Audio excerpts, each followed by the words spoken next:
On this episode of Civic Cocktail, investor Chris Hansen returns to discuss his Sodo Arena proposal. The thing you'll hear for us is resolute commitment to stay the course and make sure we do everything we can to get basketball and the NHL back to Seattle.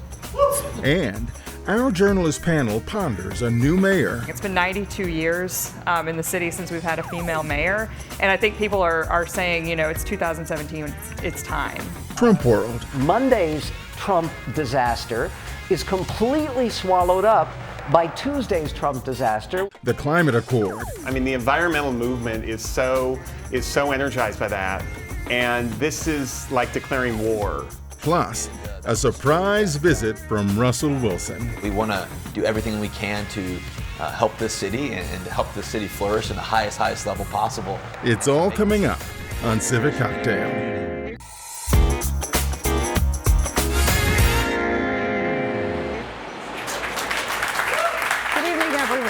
Welcome to Civic Cocktail. I'm Joni Balter here with Chris Hansen, the businessman who wants to build a basketball arena in Sodo. Hi, Chris. How you doing? Thanks for being here. Thank you. This other guy stopped by, Russell Wilson. He needs no introduction, but the Seahawks quarterback is also an investor in the Sodo Arena Group. The journalists who are helping with the questioning this evening, Art Teal from Sports Press Northwest and Chris Daniel of King 5 News. Chris, as most people in this room know, Mayor Ed Murray made a big announcement today. It wasn't that big a surprise, but for some other things that have happened in recent days. He has selected the Oakview Group to redevelop Key Arena. He had some heavy hitters standing there with him, some folks with some pretty good contacts with the NHL and the NBA. Is your proposal still alive? That's what everybody here came to hear and find out. Well, I'd say a few things. First of all, probably most importantly, when we started this, our objective is to get the NBA back here. That supersedes me being majority owner. That supersedes, where a specific an arena is. Our goal is to get the NBA and the NHL back to Seattle, and we would be supportive of any plan that does that. The flip side of that, what I would say is, it's very, very early days for them. We started our process in 2011, and last I checked, we're still waiting for a street vacation. So, But you are, in fact, still before the city council on that very matter. We right? are. Yes. So there's, the Seattle process is a long one. I think. Famous. Yeah. There's a lot of details they're going to have to walk through with their plan. We voiced some of those on our site, and really, I think. Our job here is just to be patient. We own all of our land. We think the city approving our arena, we welcome them to go ahead and try. We've always said that, the city is entitled to do what they want with Key Arena. They should explore all their best options. And, we're fine if this ends up being a 2-arena market. We're also fine if they actually get it done and they build a world-class arena and it can host the NBA and NHL. Of course, that would be a great outcome for Seattle. I think our job here is to just sit back, be patient, see how things transpire over the next few months, encourage the city council to approve our plan. I don't think there's anything wrong with a little competition. And, they have a very long process in front of them, obviously. If our fortunes or history is a testament to anything, it's that it takes longer and probably costs more than you think it's going to. So, I think the thing you'll hear for us is resolute commitment to stay the course and make sure we do everything we can to get basketball and the NHL back to Seattle. So Russell Wilson, there were a lot of sports folks flanking the mayor at his press conference today. Does any of that change your resolve to be with this group? Are you happy to be with this group and you want to stay the course? You guys are still in it? Yes? Of course. I definitely think we're still alive, and I think that we like close games. We like winning close games. And I think more than anything else, when you really think about Chris, what he's done, you think about Wally Walker, you think about the Nordstrom family, Pete and Eric, and what the Nordstrom family means to the city of Seattle. I think that's where the core of all of this is. And I think that's the core of my heart too in this, is to bring basketball back to Seattle. to bring the Sonics back, to be able to bring NHL back. We believe that we want to do everything we can to help this city and to help the city flourish in the highest level possible, and to make this an amazing experience. And growing up, I was a kid from Virginia.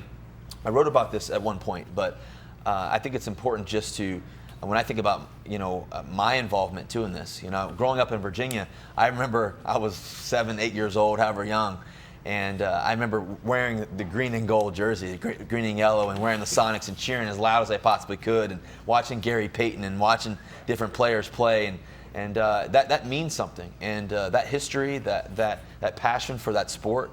I get to go around the city of Seattle nowadays and just see people wearing their Sonics jerseys and begging and hoping that it happens. And I think that ultimately, I know at Chris's heart, I know that with Wally, I know with the Nordstrom family too as well, and mine, we're really passionate about that and trying to figure out how to make that happen, and we believe that we can. Well, you keep mentioning the Nordstrom family, and they're known around here. They were the early owners of the Seahawks. Yep. But I think there's some question about which of the groups has the best connections to the NBA and the NHL. Can you both talk about that? How will we actually get a team other than building, an arena or a building that sits there waiting for a team? Yeah. The leagues would like to have a team back here. There's a little bit more of a straightforward path with the NHL, right, and a little bit more of a probably lengthy process with the NBA. Our group is in talks with, both leagues frequently, including, yesterday. So. And what do they say? I mean, the league says it's an open process for Seattle. I mean, I think Tim chose his words carefully, for that reason today, and that the league. Tim Lewicki to explain. Yeah, I mean, the NHL would love to have a team here. The sooner the better. They would also like to have it in a great location where an ownership group can prosper. And I think that one of the things that most people in Seattle understand is that it's just a really difficult site there. I mean, at Key Arena. It doesn't mean that it can't be done, and I'll tip my cap to Tim and the Oakview group if they actually, are able to solve the problems that exist around there and get the arena done on time and on budget. That would be, amazing feat. What I would tell you is, just as a little bit of example, my Uber driver made the mistake of getting off Aurora on Dexter, and it literally took me 45 minutes to get here, and I actually got out of the car on the other side of Mercer and walked the rest of the way. Oh, thank you. And so, Thank I mean, I you. think everybody in Seattle understands that experience, and that was what made us really, I think, confident that we have the best site and the best location. And I would just think that the city council and members of the community will chime in on that fact at the right time of, it's great that Bonderman and Jerry Bruckheimer would like to own an NHL team, but it's the optimal. And to be clear, they were announced as part of the other team today. As part of the other team, Yeah. but is this where Seattle wants an arena for the next 30 years? And I think that's a question that everybody should share their opinions with, council members and the mayor. Russell, what draws you to this proposal specifically? Of course, a lot of folks say, oh, just bring back a team. Some of the mayoral candidates have said, I don't care which proposal it is, just bring back a team. What draws you specifically to this proposal? He's alluding to the location. Yeah. People say location. Yeah, location, always in real estate. I think that there's a few things. I think, first of all, time. What Chris and the team has put in terms of time, even before I even got here. Since I think he said 2011. I mean, you think about the time and the energy, the passion of not giving up. You even saw today how one group just dropped out not too long ago, just quickly. And this hasn't been a thing that has been an easy process, I know, for Chris. But ultimately, it's a passionate process for him, and that he's stuck with that. I think second of all, I think that as you mentioned, the location. I think the location is great. Why? I think the location is great because there's two great teams already there. I think that there's an area where people are used to the flow of getting to, obviously, Seattle Seahawks games and also getting to the Mariners games too as well. And I think that ultimately we want to give opportunities for jobs. We want to give opportunities for people to be able to work at an amazing facility. And I believe also, finally, I think there's two other things. I think first of all, I think I'm going back to the people, because I think that's the most important thing. Any great team, any great organization, any great community, right? It always comes down to the people. And I think that's the most imperative part of all of this, is who Chris is, who Wally represents, and what he means to the city and what he has meant to the city. I think also the Nordstroms as well. And and I've obviously joined on too, and I'm very passionate about winning. I'm very passionate about us, winning championships, obviously for the Seattle Seahawks. There's no better experience than that. And when we won an NFL championship, and the experience of seeing all those people in the city, that's motivation. That's motivation also too for NBA teams. It's motivation for NHL teams, and I want to make sure that we experience that. Well, to be fair, when the OVG group was selected, there were representatives of many of the other sports teams in town who seemed to be supporting that. I'll also mention that for whatever reason, and you could read this either way you want, I've been to many a City Hall press conference where a mayor stands up and he's got, maybe five council members, so he can say that he has 5 votes. The council members were not present today. Now, I'm told that is more sort of to give them the ability to be dispassionate when they review the proposal. But what about that? I would just say, look, our job is not to read the tea leaves or the inside baseball of Seattle politics. Our job is to find a way to get an NBA team back here. And we're, and an NHL team too. And we're, like I said, very resolute. We think we have the best location. We think we're farther along in the process. We're literally 1 vote away from the arena being shovel ready. And, every opportunity that's come up for the NBA, we have pursued. It's not like people say this. I mean, do people forget that we actually had a contract to buy an NBA team and put in $200 million in escrow? And, I think the other thing that will be very telling that we would watch is we have invested the vast majority of equity it's going to take to build an arena already in this process. And the other group is just at a very early stage. They have not done that. The financial commitments are on paper, and they really haven't started the process of investing significantly and putting the money behind their plan.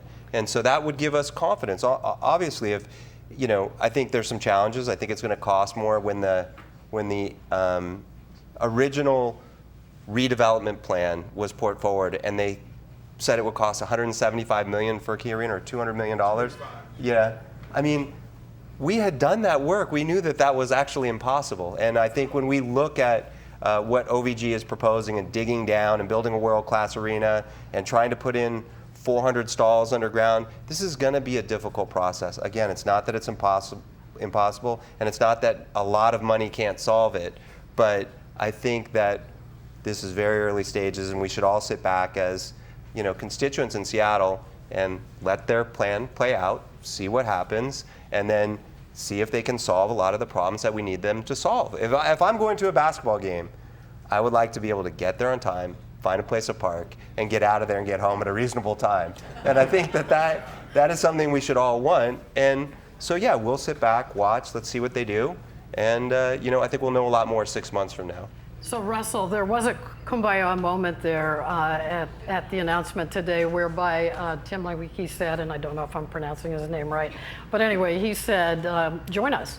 He asked all of you in this Sodo group to join them. What are the chances of that? I always say if you have a plan A, there's no need for a plan B. So I believe that Sodo Arena is the best plan. And that's what I really believe. I believe that because, like I said, the people involved. I believe the time commitment we put in.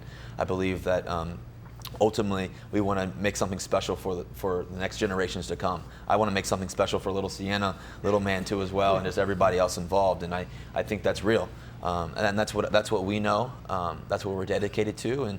And so there is no need for Plan B. So you gave me my perfect segue because I promised to let you leave. I cannot let you leave without asking about baby Sienna. How's she doing?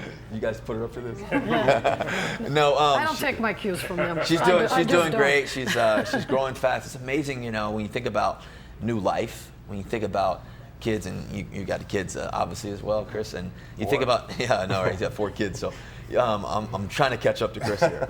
But when you have kids, you realize that every day you come home, something new is going to happen, and there's going to be ups and downs in life, and whatever I can do to help those ups and downs, and that's kind of my passion. I just being there for the kids and being there for people. So I'm grateful. I have to actually go here now in a second. I'm going to my break. I'm right on cue. I know the timing, so thank you so much for just giving us a little time here. Stay seated. We'll go to a quick break so Russell Wilson can go and get some beauty sleep, I guess it is. Thanks a lot. Thank you, guys.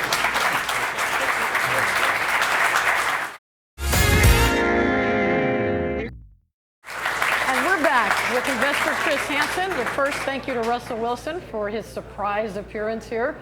Rolling right along, Chris, is there a chance? I wondered this today with all the announcements and things. Is there a chance the City Council sort of blows right past the street vacation and goes right into working on the OVG deal? Because you talk about location, but Seattle Center's and Key Arena city asset. Yeah, I mean, look. There's a chance of anything. I mean, I'm not a political strategist, and I can't tell you, that's why you hire what the chances are of various outcomes. What I would say is this: is that another thing that's not really discussed in detail is that you have two people, two different economic groups here, in the OVG group, which is primarily interested in the music business, and an NHL group, and one of the concerns for everybody here should be, is this group, if this does happen, really interested in pursuing an NBA team? And I mean that by the crowding out of the music calendar and just the sharing of economics when it comes to... Explain crowding out of the music calendar, Well, please. The majority of concerts in a market like Seattle are in the winter. And if you have 41 dates for an NHL team and 41 dates for an NBA team, that has a big impact when Taylor Swift or any famous artist decides to tour. They're not taking into account the NBA and NHL schedule of Seattle when they design a West Coast tour. And so it's inevitable that there's going to be some conflict between three people trying to share a building, and we've seen that in a lot of concerts. It doesn't mean that it can't be managed, but it's difficult. The last thing that is probably equally, if not more important, is that you have to find ways to share the revenue streams, things like suites, naming rights, sponsorship opportunities in the arena. And one of the things that we'd be worried about but also hopeful for is if this arena, if we are welcomed in as a partner and this arena was completed, that we would be able to get enough of those income streams to justify a north of $1 billion purchase price that we're going to be asked to likely pay for an NBA team. And I think that if you give somebody a monopoly in a market like Seattle and there's no other avenue for you to actually build your own place, it tilts the balance of power in those negotiations in a very unproductive way. So what you guys say? A lot has changed since the MOU was approved back in 2012. Steve Ballmer dropped out of the group. Mm-hmm. There's been a lot of talk, both in print and in social media, about whether you can still afford this project, if you can still afford to build a $600 million arena without Steve Ballmer. Do you have the money? What I would say is in the next couple of days we'll post a letter from JP Morgan that is very similar to the letter that OVG has, talking about our ability to raise financing for the arena. So I think that will pretty much answer any of those questions. I would say that, of course, Chris, we already have the money to build the arena because it's already in the ground, and then the majority of incremental equity is not that much, or it would come from alternative sources, like OVG is raising it from Live Nation, or naming rights deals that would come along with the arena. The better question is, do we have $1 billion to buy an NBA team? And I would say a group is going to have to consist of people other than myself to do that. That part is clear. So yes, we have enough money to build an arena. Do we have the $900 to $1 billion in equity in cash that it's going to take to buy an NBA team? Very few people in this world do. I think you can probably count them on about 3 hands. So yes, there is going to have to be other people in our group. And one of the things that maybe I haven't answered clearly enough that I'd just like to make sure everybody hears loud and clear is that my job is to help get the NBA back to Seattle. Me being the majority owner is completely secondary to that objective. So I really want to make sure we get a team back. I'm a facilitator. I think we have the best site, the best location. We're very close to having it done. If an opportunity was to come up in the next couple of years, we all know that Key Arena would not be ready in that time frame. Even OVG's time frame does not permit that. And so yeah, of course we'll be looking for other partners on the NBA side. And you know, we are in talks with people both about NHL and NBA opportunities. What I've always said is that Steve was a very special person, and it's going to take someone like that to commit this early in the process, because the price tag isn't even known. Like, how many things in your life would you agree to buy if the price was going to be determined like 3 years after the fact? Like, you don't even know how much money and you don't know the valuation. So we've had a lot of conversations. There will be other people in our group when it comes time to purchase an NBA team. And, you know. Any you want to share? And what's that? Any you want to share? And yeah, Just of a course. small group here. Yeah. No one we would share. If people wanted to share, they would share themselves. So, you know, Steve came along very early in that process. He was from here, very passionate about basketball, and he took that leap of faith. The Nordstroms have taken that leap of faith. I have. Could there be other people? There could, of course. You know, would we like them to do that? Sure, of course we would. You know, of course we'd like people to come out and say for it, but that's an individual decision for people who are interested in buying an NBA team. Chris, you've reviewed the Oakview Group's proposal. What is the single biggest question you have or the city council might have regarding the questions in that proposal? Well, there's a couple things that we know now. Thanks to Chris and others, we actually saw the redacted financials for the first time. I would say there's one funny thing, which is just that, like, they're all round numbers that add, like 4 million this, 5 million that, 6 million that. They don't look like real financial projections if I was in my business modeling something out. So they were clearly placeholders for what they thought might be possible. A lot of that's changed if you're now including an NHL team. I haven't seen what those projections look like. What I would say, the key questions for the city in this process are, in the highly, highly likely event there is cost overruns here, who is paying for those? If this arena, they start the construction process, try to dig down 20 feet, and there's some kind of like environmental issue or it costs more, who is on the hook for a $600 million arena turning into an $850 or $900 million arena? The second question is how are those tax revenues going to be shared with the city?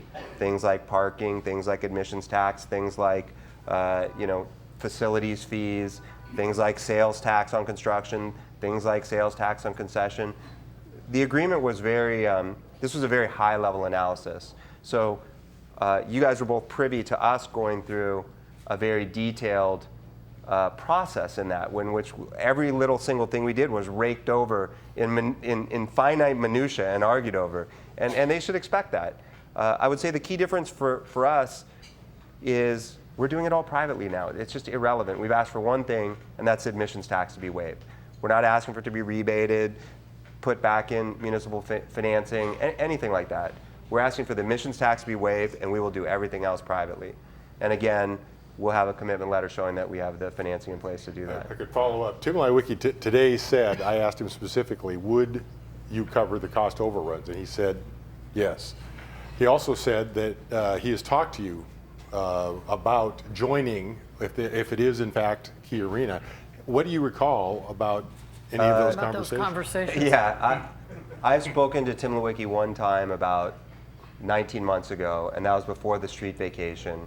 And we had a very brief call, introduced through a friend, really somebody who used to work with Irving Azoff. And that call lasted probably about 15 minutes, and that was before the street vacation. And I have not talked to Tim since then, so I'm not exactly sure where that is coming from. He's never asked me to be part of his partnership. I guess he asked through the media today, but I've never had a single conversation with him, you know, about joining the group. anywhere in this process. So Wally Walker is here, former GM and player for the Seattle Supersonics. He's part of the ownership group. And what did you make of the announcement at Key Arena? And what is this group's route to an NBA and NHL team? Yeah, and maybe if I could go back to a question you asked earlier, would the city council blow past Sodo because embracing Key Arena? And I can just say I talked to several council members today, and I think the chances of that are zero. They recognize Sodo is a viable project. They want it there. They want there to be competition, as do we. For there to just be one outcome for solving a big problem, which is attracting, or a challenging problem, attracting NBA, NHL, is not enough. And there are other questions about financing that have to be resolved. And we welcome the dialogue, and we welcome the chance to keep presenting what we think are the benefits of Sodo. And at least two council members, Tim Burgess and Rob Johnson, have said that they will hire a consultant, much like they did to advise them on your proposal, that this consultant will come in and the consultant will sort through some of these same issues. Yeah, I hope this doesn't sound naive, but I still stand by the belief, which Chris and Russell have articulated, if you have the best location and the best structure to attract a team, because the economics of a team and not paying a third-party operator are critical to a team being able to work economically. The Sonics were up against that as a challenge in the 90s and through the mid-2000s, and it makes it more challenging because your other competitors do not generally have that third-party operator taking part of your revenue. Yeah, I mean, I would bring up one other point just on the economics. Back to one thing that I think surprised us from Oakview's original presentation was if you looked at the actually operating cash flow, we think that what I can tell you is assumptions were at least aggressive to our non-hockey, non-NBA assumptions. That's like concerts and other things. They have a lot more experience in that business. Maybe they're more confident they can generate higher revenues. But the net operating profit of like $5 million on $247 million in equity, I think was the number, that is not a good return. You know, for a for-profit enterprise, that's like a 2-point-something% return. And for Madison Square Garden Group, which is a publicly listed company, to agree to put up equity, I mean, there must be something more to this, is what I would say. So there's a lot of questions like that. And I think one very important difference between our group, and I really can't speak for Bonnerman or Jerry Bruckenheimer's motives because I have not spoken with them, but we are doing this for civic reasons. Economic return has never been the most important part of this for myself, Steve Ballmer when he was involved, Wally, or Peter and Eric Nordstrom's. We're doing this because we think it's a great thing for the city and we can afford to do it. And we should do it because of those reasons. And that's fundamentally different. The Oakview Group is an economically motivated institution that is going to try to generate a good return on capital. That's what they do. So I have time for a short question from you and a shorter answer. You specifically have a deal that expires at the end of November, early December. The mayor specifically said today that any sort of deal would have to be signed in the first or second week of December between the city and between the Oakview Group. Is there any chance you could make a legal challenge here based on the fact that he seems to be dating, the city seems to be dating someone else here while they have a deal with you? I'm not in the business of suing people, is what I would say. So there's probably zero chance of that happening. I'm in for what's best for Seattle. And if Seattle goes through an entire political process and decide that that's what they want to do, hey man, that's just the way the cookie crumbles. Like that's the way it falls. I'm not, you know, the chances of anybody in our group being interested in suing the city of Seattle are zero.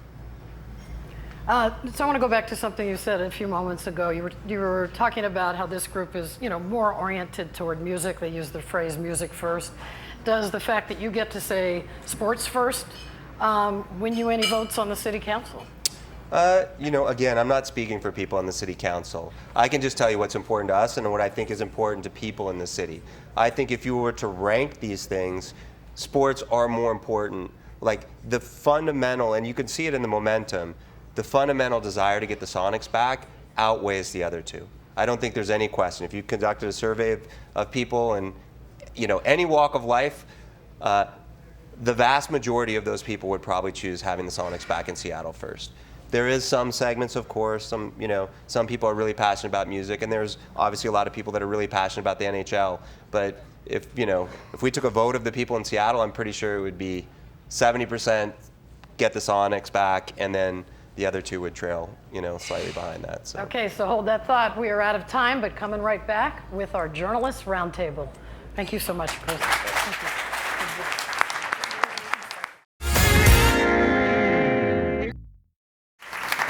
And we are back. This is our journalist roundtable, ready to wrap up some of the stories of the Civic cocktail year. With us today, Michael Medved, nationally syndicated radio talk show host and author of a book called The American Miracle.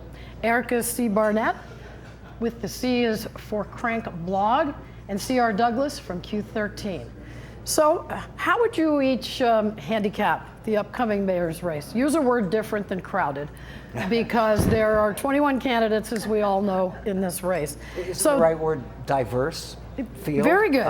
And I think that probably the first place finisher in the primary election, and probably the next mayor, is Jenny Durkan, because she has a great deal of broad, deep support, and she's entirely credible as the new mayor.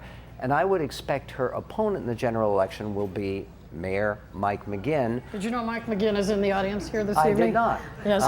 But again, he looks a lot better than he did when he lost last time. Oh, yikes. What do you mean by that? Look, I think that there's a certain amount. He had 41,000 votes last time. I think a lot of those people who voted for Mike McGinn are very likely to vote for him again, which would definitely put him in the primary and make him very competitive. Nikita Oliver, possible, because she, I think, has the inside lane on the all-important nut vote in Seattle. Whoa, he's a brave man. CR, what do you say? Well, I think there are 21 people, but I don't think it's that competitive, ironically. I think Michael has it right. I think Jenny Durkan is out of the gate real quick in the lead position. She's got bigger and more important endorsements than anyone at this point. Labor, the business community, she's got more money. So I think for anyone to catch up in 5 weeks, and you will get your ballots in 5 weeks, is going to be pretty tough. I think there are probably 5 other contenders. Michael talked about them. I mean, Mike McGinn, Nikita Oliver, Bob Hasagawa, Carrie Moon, and Justin Farrell. I think they're all kind of in it. I think they each have kind of a plausible path for getting through the primary. I think we're having 2 primaries. I think we are having an unopposed primary with Jenny Durkan getting 1 position, and then I think we have this primary for the progressives that one of those will emerge to be the second. Do you have someone who you think that you would call, or who you think is? I think anyone probably have a path. I think Mike McGinn certainly is a proven vote getter. Of all the ones, he's gotten more votes. But I think probably this is going to come down to who the stranger endorses. I mean, on the left, it matters. And who wins the stranger endorsement is going to get a huge boost. And I think it's likely they will go with a woman. I think it's probably between Moon and Justin Farrell for that stranger endorsement. I think it's probably going to go to Jessen. If it goes to Jessen, I think she catapults quickly to number 2. I want Erica's take, and I want to come back to the endorsements. Go ahead. So I'm going to take a little bit of a contrarian point of view. You've Mike, never done that before, I can't see you in the audience, but close your ears.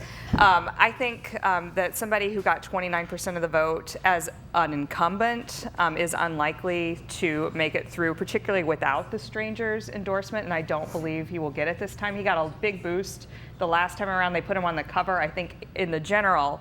And I think that, I think it could be in this unopposed primary against Jenny Durkan. I actually think it could be Justin Farrell. State legislator, she does not have a lot of name recognition outside of her district.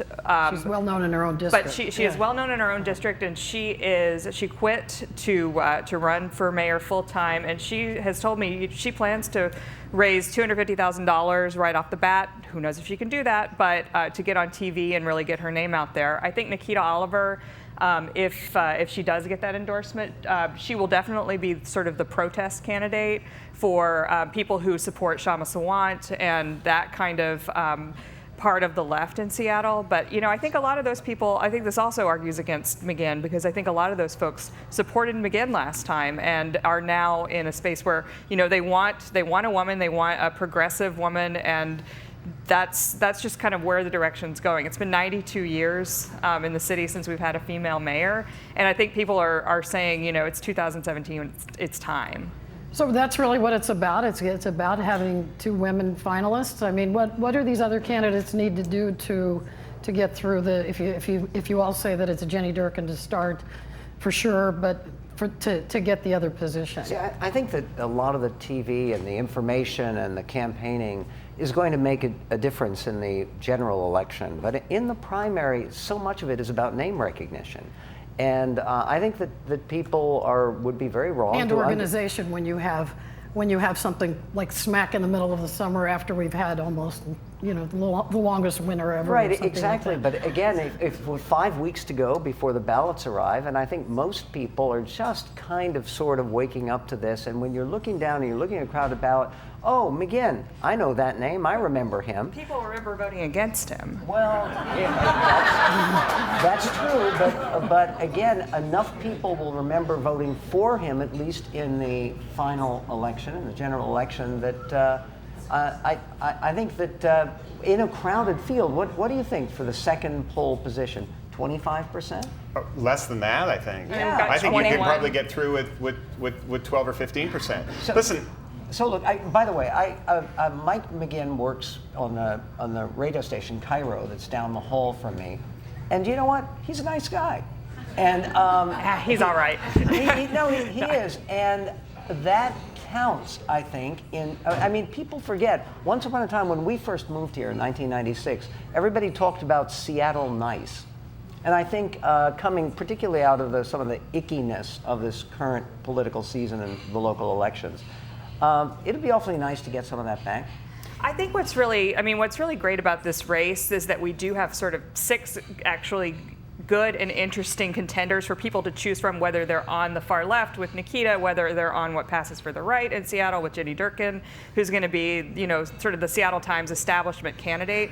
I mean, all these folks are credible, and Mike McGinn is a very nice guy.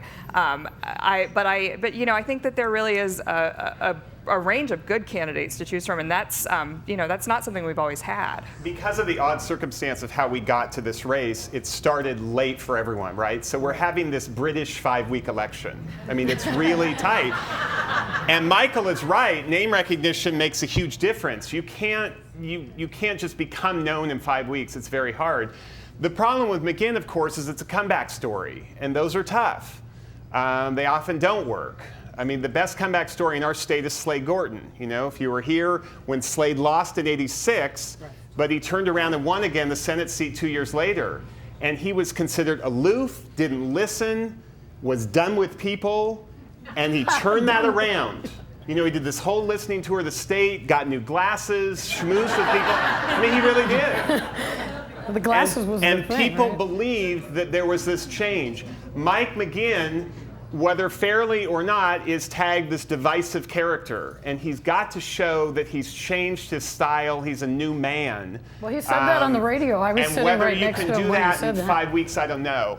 I do know that I'm sure if I'm Jenny Durkin, I want it to be a Durkin-McGinn race. They would love that. I mean, they would love to just replay 2013 all over again. They know the playbook about how to take him down, and they think they can do it again. It's tougher for Durkin if she's got Jessen Farrell. Well, I also think Jenny Durkin doesn't have any name recognition, really. I mean, people have heard the name Durkin, big development family, longtime Seattle, but I don't think that the average voter knows who the Durkins are any more than they know who the Farrells are. But Jenny Durkin is terrific on TV, and I think that it's been a long time. I mean, really since Norm Rice that.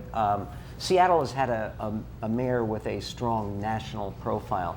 If Jenny Durkin is elected mayor of the city, and I think she probably will be, she's instantly a national figure because she is dynamic. She has a great personal story.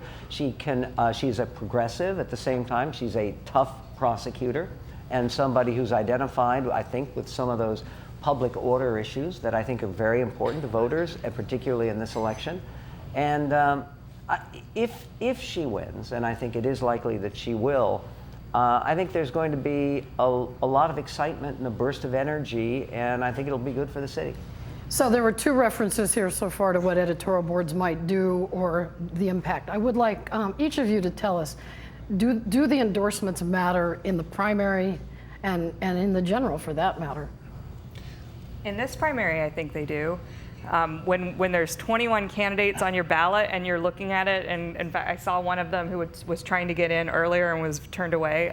When you're looking at it and you've got, is this the guy that gives the Nazi salutes at the city council meetings, or is that the, it really helps to elevate somebody. And I think, the Seattle Times endorsement is going to go to Joni Durkin, so I think that's going to be a little less influential because it's so predictable. But I think that the stranger endorsement will actually be really important, and if they give it to Jessen, that's going to be, better than a $250,000 ad for her. Yeah, I mean, it's priceless. Like I said, the left listens to that, and this is about 5 candidates vying for almost the same group of voters. Joni Durkin's got a whole bunch of turf all to herself. She'll get the Seattle Times endorsement, and it won't matter. What will matter is who gets that stranger endorsement. And let's say it's Jessen, especially if it's someone other than Mike, because Mike does come with some name recognition. Anyone else, it's gold. And if you know what to do with it, she may get it and not know what to do with it. If you can get it and then run with it and leverage it and get money out of it and all that kind of stuff, it's 5 weeks. There is nothing that will be more important, I argue, between now and then than probably the stranger endorsement for that progressive vote. So audience, you are welcome to ask some questions if you want to jump in here. The mic runner and Sami is there if you have a question. We'll move it along. We'll move on to the climate accords and withdrawal last week. And we'll start with you, Michael Medved. In the great sweep of news, how would you describe the impact of the president's decision and Washington State's role in sort of bucking that decision? Not even sort of. What's so strange is sort of following all the news that is happening in Washington. And I don't know if people remember that Jeb Bush, remember him, called Donald Trump a chaos candidate. And, give Governor Bush some credit. What we have going on right now is the Monday's Trump disaster is completely swallowed up by Tuesday's Trump disaster, which is completely swallowed up by Wednesday's Trump disaster, which, by the way, is conservative talk radio. I am, and what's pathetic about it is actually I think that the incredibly clumsy, inept, unnecessary way that President Trump withdrew from the Paris Accords. Paris Accords are voluntary. They're goals. And they're goals that most people support. They're goals that most Republicans support. And to go ahead and basically abdicate all American leadership on this issue, which does matter to a lot of Americans, 68% of Democrats say that they worry a lot about climate change. But Republicans, by a margin of 10 points, Republicans preferred remaining in the Paris Accords. Okay. None of this matters right now because everybody's talking about James Comey and the I word and the further unraveling of the Trump presidency. So I don't know. I would be hopeful that what this withdrawal will mean is that this will start being a bottom-up movement, which it should have been all along. Not relying on the UN, not relying on international bodies, but relying on cities and states and families and individuals who actually are taking the initiative, and that's the one good thing to come out of it. Isn't that exactly what's happening, Erica? Well, it's certainly happening at the city level. The state level, Jay Inslee, of course, was one of the first governors out of the gate to say we're going to abide by the Paris Accords. But, this is and you could tell there was some prep that went into that because they announced like 5 seconds. He's been waiting for this all his life. This is Jay Inslee's moment, right? Yeah. But I think this is, just to touch briefly on the mayor's election for a second. This is one, I think, kind of unfortunate thing about the way this is all played out because Ed Murray, announced that we're going to be, he announced 2 seconds later that the city of Seattle is going to be abiding by the Paris Accords and doing things that, will forestall climate change at the local level. And, nobody cared. And I think that's, that's unfortunate. Just a timing. It's a timing thing. He's in the middle of this scandal. He's a lame duck. And he really had set himself up to be kind of the anti-Trump mayor, and that was going to be his legacy. And now I think that's really difficult for him, and it's hard for him to take any of that oxygen and turn it onto something like. You could do a roll call of Washington politicians on the anti-Trump mantle here. Well, we're it's having true, a contest. He came out and he said we're going to be a sanctuary city. The city sued. I mean, he really was positioning himself, on a national stage in a way that I think a lot of other mayors were not. I mean, he's been out at the forefront, and I think that that's really difficult for him to maintain now. Hey, by the way, this is great for Al Gore's movie. I mean, in terms of the Inconvenient sequel, which is coming out.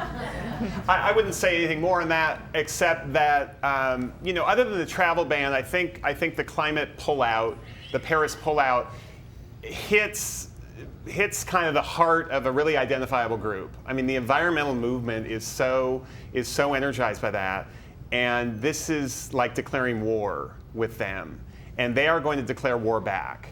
And what I think you're going to see locally is all kinds of movement with the governor and mayors and that kind of stuff. But I believe that they want to do something, and I think you're going to probably see another attempt at a carbon tax next fall, 2018, as an statewide initiative. Statewide initiative to kind of push back, and I think there'll be a huge tailwind to that movement because there's so much frustration in a blue state like Washington about Paris. If I can say, I'm a Republican. I'm a proud Republican. I'm not proud of this Republican president, but I'm also a green elephant, and I think that the one thing that President Trump has done that's more outrageous than pulling out of the Paris Accords or than the attacking sanctuary cities, the travel ban, or any of it, is attacking our national monuments. I mean, if there's one thing we love in the state of Washington, it's national parks and national monuments, which, by the way, are administered together by the National Park Service. And President Trump has skated on this, and it's outrageous. There are 29 national monuments that he wants to review, which is public land that has been permanently preserved, and some of which was donated to the federal government, right, with the idea that it would be permanently preserved in Maine, the Mount Katahdin National Monument. And President Trump wants to go review it all. He wants to undo national monuments that were created by President Bush, by President Clinton. And it's outrageous. And people who care about parks, and we love our parks in Seattle and in Washington, should make our voices heard on that one. So do the climate accords,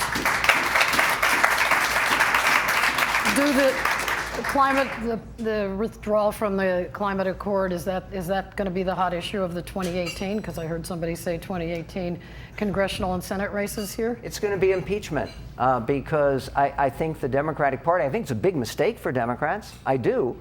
But I think that it's increasingly obvious with everything that's unfolding in Washington that the Democrats believe, and they may be right, but I think it's a mistake for the party long term and for the country long term.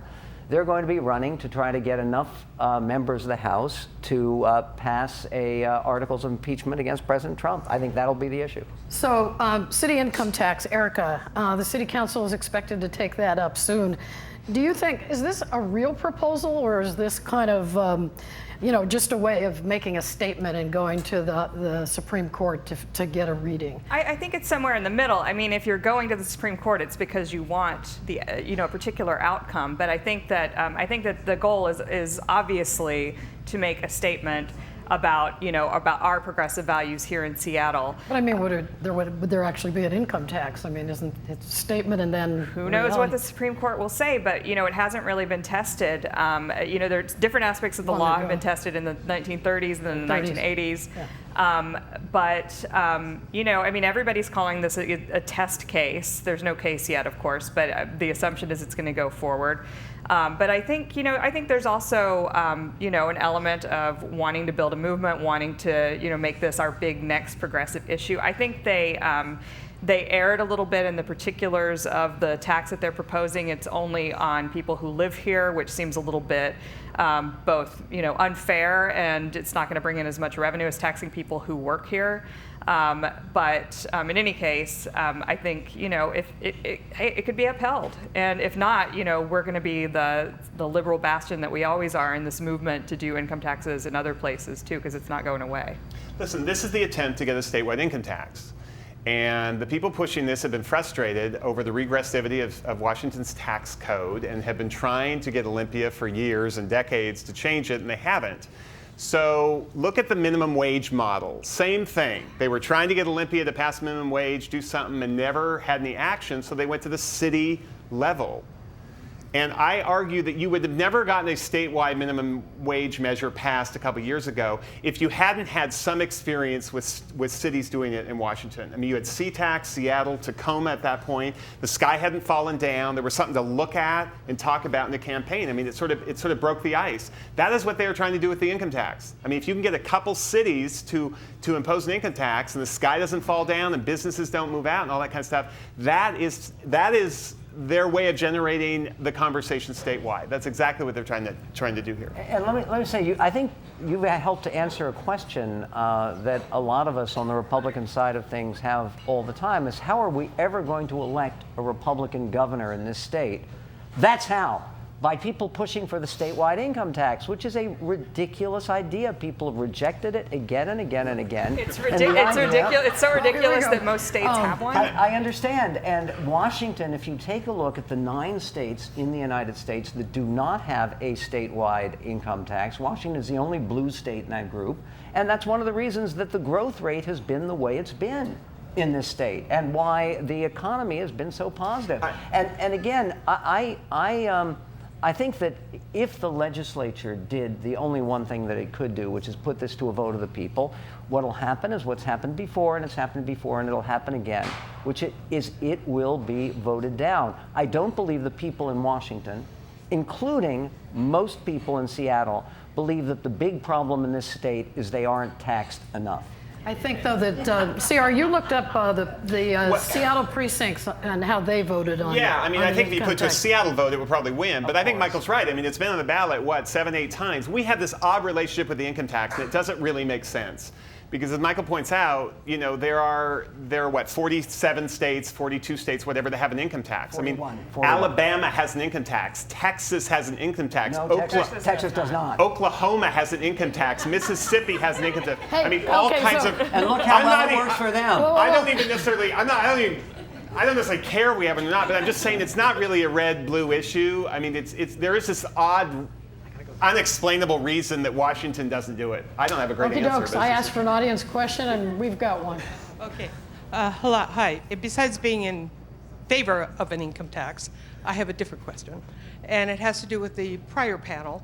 And I want your opinion on this. So we're going to get it back down. I would like you to answer this on more of a local level, because we did not have anybody here that represented the key point of view, or someone who represented the Manufacturing Industrial Council and the businesses in Sodo. So what is your question specifically? My question is that I'm really concerned that there wasn't a proper discussion about the impact of arena down there on the industrial base. The Sodo Arena on the industrial base, and the B&O taxes, the incredible economic engine that exists down there as part of Washington State. Who's your question for? So what do you guys think about that? What did it was you guys not think? discussed. Erica looks ready to go. Well, I think, Chris Hansen mentioned that, we're so close, we're shovel ready just for this one little bitty vote. And that vote is a huge vote, and it's about exactly the issue that you brought up. The reason he didn't get his street vacation the first time around is because of concern from the industrial manufacturing industry down in Sodo. So I think that, even though, you didn't necessarily hear any discussion of that up here, it's very much going to be a present and real issue when this comes up again for a city council vote, if it does. And I think, he's going to have to do more convincing than he has so far to make that vote different. Yeah, I think it would go a lot better for them if I don't think people in the city want to see Key Arena abandoned or torn down. And the one thing that the people who are making the case for restoring the arena have going for them is the instincts, the preservationist instincts, which I think are healthy and good, of so many people in Seattle. And I think the arguments are great about the traffic that they were making here, and yes, it would take longer to redo the Key Arena, but shouldn't there be some kind of mechanism whereby if for instance you redid Key Arena and you had hockey there and music there, and then the private people who want to bring the basketball team, I don't know if it enables them, if they can make some allowance at least, that Key Arena would be preserved. It is a beloved building. I think, CR, you made the point before. It's an iconic Seattle building, as much as anything right now, and I don't think people want to see it abandoned. Chip, do you want me to? You can go next question. I wanted to include the audience. Hello. So we talked about the mayor's race. I was wondering if the panel could chime in on the vacancy for council position 8. Sure. Unless anybody else wants to take it, Go ahead. I think that's another race where honestly, where we have a lot of good candidates. I think the front runner in that race is Teresa Mosqueda, who's a labor lobbyist down in Olympia, and John Grant, who ran previously for the same position, and is getting some endorsements, has a lot of money compared to the other candidates so far. You know, I mean, city council is always kind of a sleeper position. Nobody knows who the city council is. You know, nobody knows who any of these candidates are. So it's hard to make predictions, but those are my top 2 picks for who's going to get through. CR, I want to get to one more topic here. It seems like 100 years ago or so, Bob Ferguson was on this show talking about the travel ban. And as you know, that it's still very present back in DC. What do you think will happen next with that? Well, it'll get to the Supreme Court, and who knows what the Supreme Court will do. But what it's done for Bob Ferguson's career is clear. There you go. Almost doesn't matter what the Supreme Court does, of course, for him. You know, this is why you want to be Attorney General. It is such a great platform. You can pick and choose who you want to take on. I mean, Greg Warr took on the tobacco industry. It launched her right into the governor's office. Rob McCann had a very successful AG run. He almost made it to the governor's mansion. Slade Gorton, of course, was AG. He took on Major League Baseball back in the 70s. He became a senator. It is this great platform. I mean, who doesn't want it? Bob has done everything you can do with it and more. He is clearly in first position to be the Democratic candidate for governor in 2020 if Jay Inslee isn't running. So Erica, why does Seattle need a soda tax? I'm going really quickly through subjects. and you have to go quickly too. Well, I don't really have a position one way or the other on the soda tax, but the argument is we need funding for. We have a lot of taxes out there and a pretty flush. We have a lot of taxes, so I'll give you the argument against then. We have a lot of taxes, and soda tax is about as regressive as they come, especially the way that they've done it, which is on sugar sweetened sodas. They left diet sodas out. I was personally happy about that, but you know, from helps the habit. But from you know, from a regressivity perspective, you know, it's more common. Soda consumption is more common in lower income communities, minority communities, and so it's like doubly regressive. So that's the argument against it. The argument for it is there are a lot of things we need to fund. Education-related programs, healthy food education, and so forth. And we're not funding those things now. Michael, hold that thought, because that's all we have time for. We are all talked out for this season of Civic Cocktail. It's been such a fun year, so many great shows, including this one. We will take a summer break and return in October. Thanks so much for watching. And thank you for your patience.